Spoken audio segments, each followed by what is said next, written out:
Kebangkitan Nasional. Aku Umay, aku Kalista, aku Anissa Putri. Aku Sky. Yuk guys, ikut kita.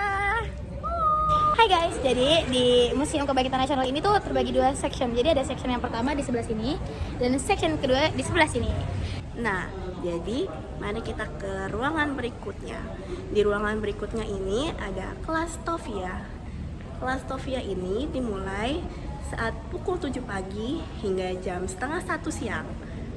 Pembelajaran mereka selama 1 jam itu tuh 50 menit dengan 10 menit untuk istirahat jeda pembelajaran mereka. Ada informasinya di papan kuning. Nah, kegiatan pembelajaran dalam kelas Tovia dimulai pada 7 pagi hingga 12.30 siang. Waktu pembelajaran untuk setiap pembelajaran itu 50 menit. Karena biasa 1 jam itu kan 60 menit, ini tuh hanya 50 menit. Karena ada 10 menit untuk istirahat atau jeda waktu untuk pembelajaran berikutnya. Nah, karena mereka tinggal di asrama, jadi saat pembelajaran selesai mereka kembali ke asrama. Lalu dilanjutkan lagi pada pukul jam 8 malam sampai jam 10 malam. Pembelajar kembali memasuki kelas. Benar, mereka belajar bersama di bawah pengawasan guru pendamping dan ujian pembelajaran dilakukan secara lisan, tertulis, dan praktek dengan nilai 1 sampai 10. Dan juga, jika nilai mereka di bawah 5, maka mereka dianggap tidak bisa melanjutkan pembelajaran. Wow, ternyata seperti itu ya orang-orang yang belajar di kelas Tovia ini. Mari kita lanjut ke yang berikutnya. Selanjutnya di sini itu ada penjelajahan samudra. Motivasi mereka untuk melakukan penjelajahan samudra itu ada 3G, Gold, Glory, dan Gospel. Di sini itu ada garis waktunya di mana pada tahun 1596 itu Cornelis de Houtman berhasil memimpin kapal kongsi dagang Belanda mendarat di Banten. Selanjutnya pada tahun 1602 itu perusahaan dagang Belanda disatukan dalam VOC atau Persekutuan Dagang Hindia Timur. Selanjutnya pada tahun 1799 itu VOC mengalami kebangkrutan karena korupsi dalam kalangan pegawainya. Pada tahun 1800 itu pemerintah kerajaan Belanda membentuk pemerintahan Hindia Belanda dengan gubernur jenderal sebagai kepala pemerintahnya. Oke guys, sekarang kita ada di ruangan Budi Utomo. Nah, mulai dari penjelasannya, Budi Utomo sebagai ibu perhimpunan. Lahirnya Budi Utomo menjadi hari terbangunnya kesadaran rakyat untuk bersatu dalam wadah bangsa Indonesia. Perjuangan yang semula mengandalkan kekuatan fisik dan bersifat kedaerahan, digantikan dengan perjuangan pemikiran bersifat nasional dengan tujuan mencapai kemerdekaan. Kita lanjut ke pendirian Budi Utomo. Di sini diketuai oleh Sutomo, lalu ada wakil ketuanya Muhammad Sulaiman, sekretaris satunya Gondo Suwarno, sekretaris 2 Gunawan Mangunkusumo, bendahara R. Angka Prajo Jose Dirjo, komisarisnya ada Muhammad Saleh, Sweraji Tirtonegoro, Suwarno, dan Gomrek. Nah, di sini kita ada patung-patung pengurus Budi Utomo. Itulah dari ruang Budi Utomo. See you guys. Hai guys, sekarang kita lagi ada di depan ruang audiovisual. Nah, ayo kita masuk ke dalam. Nah, ini ada tata tertib dari ruang audiovisual. Ayo kita nonton film ya. Jangan berisik ya. Dengan pemberantasan berbagai penyakit menular. Jadi kita baru aja selesai dari ruang audiovisual. Nah, di dalam audiovisual tadi kita banyak banget mengetahui tentang profil dari Museum Kebangkitan Nasional ini. Dimulai dari adanya pelajaran yang diberikan oleh Stovia hingga akhirnya menjadi sebuah cagar budaya yang sampai saat ini kita kenal sebagai Museum Kebangkitan Nasional. Nah, kita next ya guys ke ruangan selanjutnya. Jadi di sini ruangan direktur. Jadi di sini tuh isinya ada meja dan kursi tentunya. Dan di sini itu ada Tirto Adi Surjo. Hai. Dan selanjutnya di sini ada mesin ketik itu merek Underwood guys. Lihat. Oke, next. Jadi di situ ada semacam rak buku yang isinya tentang ensiklopedia Americana. Jadi berapa bukunya? Nah, jadi di situ ada 2 ruangan gitu guys, ruangan si direktur ya. Oke, kita next ke sini. Sama juga guys, di situ juga banyak ada 2 rak buku di sebelah kanan dan di sebelah kiri aku.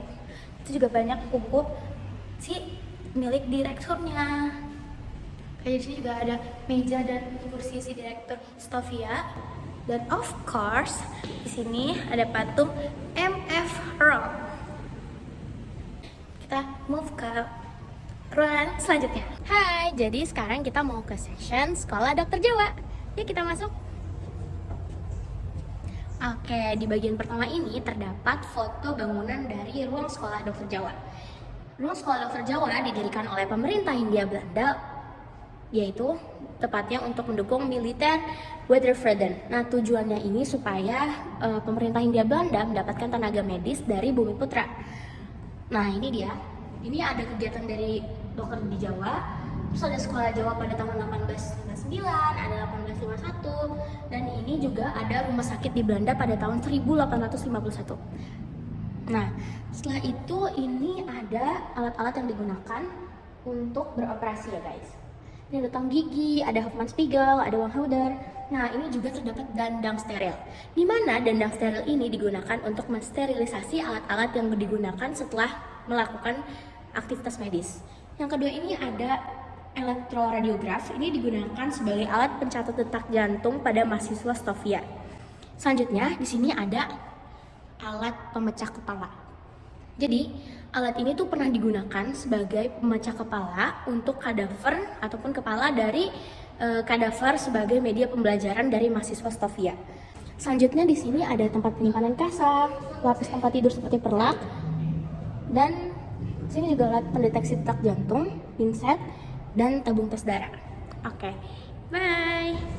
Nah, ruangan selanjutnya itu ada ruang media pembelajaran. Ini tuh seperti ruang praktek gitu. Jadi di ruang pembelajaran ini lebih menekankan kepada praktek sehingga dibutuhkan media pembelajaran yang memudahkan simulasi. Nah benar, berarti ruangan ini tuh untuk praktek-praktek siswa-siswi untuk belajar seperti ini. Ada mayat manusia untuk mempelajari organ dalam organ manusia. Terus juga di sini ada mikroskop. Lalu juga di sini ada tulang-tulang. Lalu juga ada buku-buku untuk media pembelajaran yang lain. Jadi ruangan ini itu memang pure untuk praktek, untuk lebih mempermudah siswa-siswi untuk belajar. Karena itulah ruangan ini disebut ruang media pembelajaran. Oke, mari kita lanjut ke ruangan berikutnya. Nah, di depan pintu masuk itu ada penjelasan mengenai Stovia. Stovia itu merupakan sekolah yang didirikan untuk menggantikan sekolah dokter Jawa. Makanya seleksinya itu sangat ketat karena dia tuh belajar bukan cuma ilmu kedokteran tapi ilmu budaya dan ilmu politik juga. Nah, di sini itu ada penjelasan mengenai kenapa sih sekolah dokter Jawa itu berubah menjadi sekolah yang dibangun Belanda, yaitu Stovia. Nah, di sini itu ada tiga pengusaha dari Delhi ataupun donatur yang membantu mendanai pembangunan untuk gedung Stovia itu sendiri. Nah, di sini juga ada contoh replika ijazah Stovia. Dan di sini juga ada dokumentasi aktivitas pelajar Stovia belajar di luar kelas. Nah, selain itu di sini juga ada mesin, ya. Namun sayangnya tidak ada keterangannya. Lalu di sini juga ada dokumentasi fasilitas Stovia, di mana di sini adalah gedung rekreasi Stovia, di sini adalah ruang gimnastik Stovia, di sini ada potret gedung sekolah, dan di sini ada gedung asrama Stovia. Nah, selanjutnya di sebelah sini itu ada alat bantu pernafasan.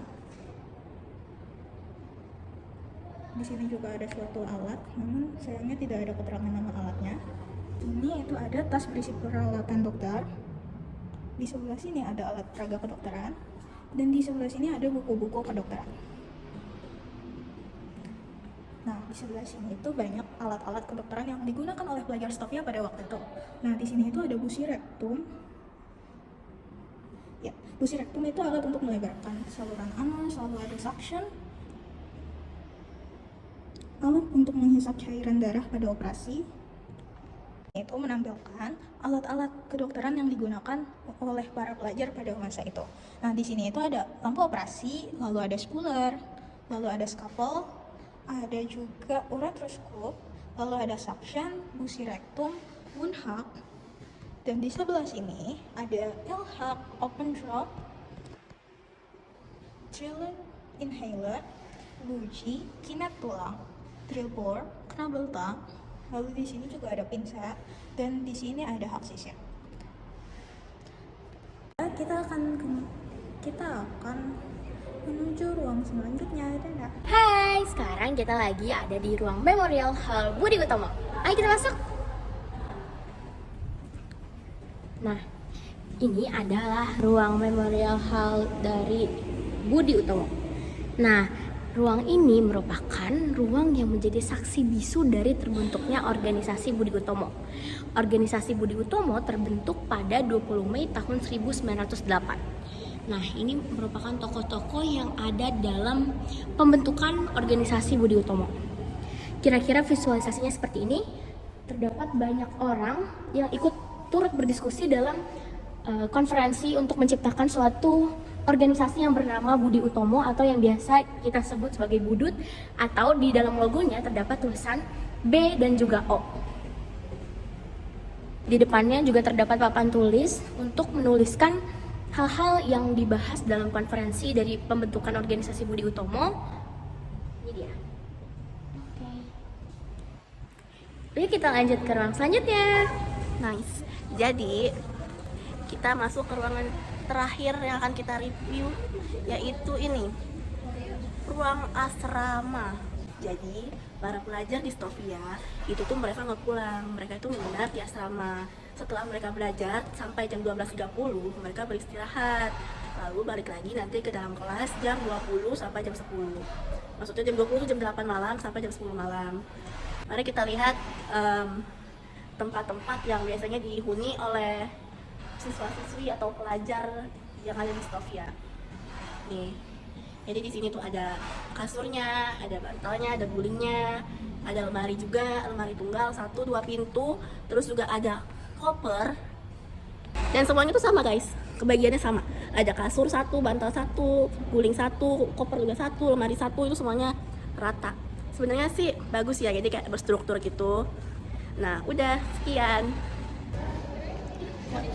Museum Kebangkitan Nasional adalah salah satu museum yang paling bersejarah di Indonesia. Museum Kebangkitan Nasional menyimpan arsip-arsip bagaimana kemerdekaan Indonesia diraih melalui perjuangan dari bangsa-bangsanya. Di dalam museum terdapat berbagai koleksi berharga seperti foto-foto perjuangan, patung tokoh pergerakan nasional, terus juga ada naskah hingga benda-benda peninggalan organisasi Budi Utomo yang dikenal sebagai awal dari pergerakan. Manfaat mengunjungi museum. Kita bisa memperoleh pengalaman belajar secara langsung mengenai sejarah. Tidak hanya membaca buku, tapi kita juga bisa melihat dan merasakan perjuangan langsung bangsa melalui benda yang dipamerkan. Oleh karena itu, museum ini patut untuk dijaga dan dilestarikan. Kita sebaiknya mengunjungi dan menjadikannya sumber inspiratif agar semangat kebangkitan nasional tetap hidup dalam kehidupan bernegara dan berbangsa.